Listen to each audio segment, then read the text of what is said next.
വചനയാത്ര നിയമാവർത്തനം 19 അധ്യായം. അഭയ നഗരങ്ങൾ.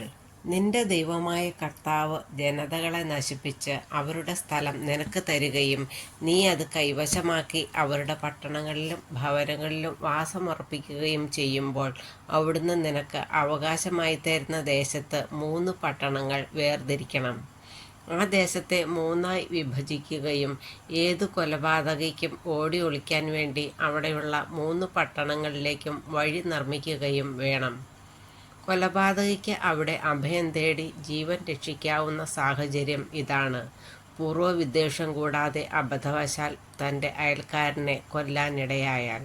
ഉദാഹരണത്തിന്, അവൻ മരം മുറിക്കാനായി അയൽക്കാരനോടുകൂടെ കാട്ടിലേക്ക് പോകുകയും മരം മുറിക്കുന്നതിനിടയിൽ കോടാലി കയ്യിൽ നിന്ന് തെറിച്ച് അയൽക്കാരൻ്റെ മേൽ പതിക്കുകയും തന്മൂലം അവൻ മരിക്കുകയും ചെയ്താൽ അവൻ മേൽപ്പറഞ്ഞ ഏതെങ്കിലും പട്ടണത്തിൽ ഓടി ഒളിക്കട്ടെ. അഭയ നഗരത്തിലേക്കുള്ള വഴി ദീർഘമാണെങ്കിൽ വധിക്കപ്പെട്ടവൻ്റെ രക്തത്തിന് പ്രതികാരം ചെയ്യേണ്ട ബന്ധു കോപാക്രാന്തനായി ഘാതകൻ്റെ പിറകെ ഓടിയെത്തുകയും പൂർവ്വവിദ്വേഷം ഇല്ലാതിരുന്നതിനാൽ മരണശിക്ഷയ്ക്ക് അർഹനല്ലെങ്കിൽ പോലും അവനെ കൊല്ലുകയും ചെയ്തേക്കാം. അതുകൊണ്ടാണ് 3 പട്ടണങ്ങൾ തിരിച്ചിടണമെന്ന് ഞാൻ കൽപ്പിക്കുന്നത്. ഞാനിന്ന് നൽകുന്ന ഈ കൽപ്പനകളെല്ലാം ശ്രദ്ധാപൂർവം അനുസരിച്ച് നിന്റെ ദൈവമായ കർത്താവിനെ സ്നേഹിക്കുകയും എന്നും അവിടുത്തെ വഴിയിൽ നടക്കുകയും ചെയ്താൽ നിന്റെ ദൈവമായ കർത്താവ് നിന്റെ പിതാക്കന്മാരോട് ശപഥം ചെയ്തിട്ടുള്ളതുപോലെ നിന്റെ രാജ്യത്തിൻ്റെ അതിർത്തി വിസ്തൃതമാക്കി നിന്റെ പിതാക്കന്മാർക്ക് നൽകുമെന്ന് വാഗ്ദാനം ചെയ്ത ദേശം മുഴുവൻ നിനക്ക് തരും. അപ്പോൾ മറ്റു 3 പട്ടണങ്ങൾ കൂടി നീ ആദ്യത്തെ 3നോട് ചേർക്കും.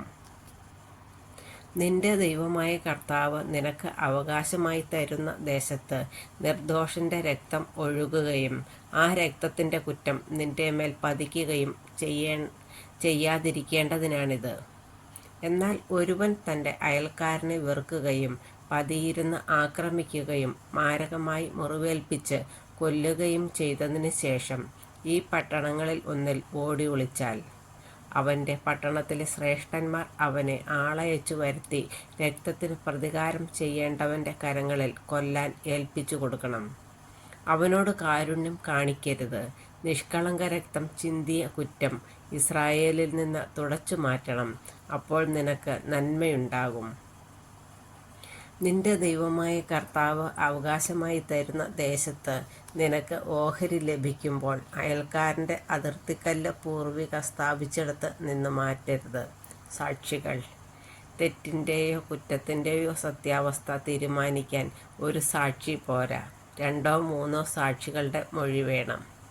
ആരെങ്കിലും വ്യാജമായി ഒരുവനെതിരെ കുറ്റം ആരോപിക്കുകയാണെങ്കിൽ ഇരുവരും കർത്താവിൻ്റെ സന്നിധിയിൽ അന്നത്തെ പുരോഹിതന്മാരുടെയും ന്യായാധിപന്മാരുടെയും അടുത്ത് ചെല്ലണം.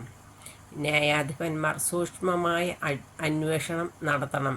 സാക്ഷി കള്ളസാക്ഷിയാണെന്നും അവൻ തൻ്റെ സഹോദരനെതിരായി വ്യാജാരോപണം നടത്തിയെന്നും തെളിഞ്ഞാൽ അവൻ തൻ്റെ സഹോദരനോട് ചെയ്യാൻ ഉദ്ദേശിച്ചത് നീ അവനോട് ചെയ്യണം.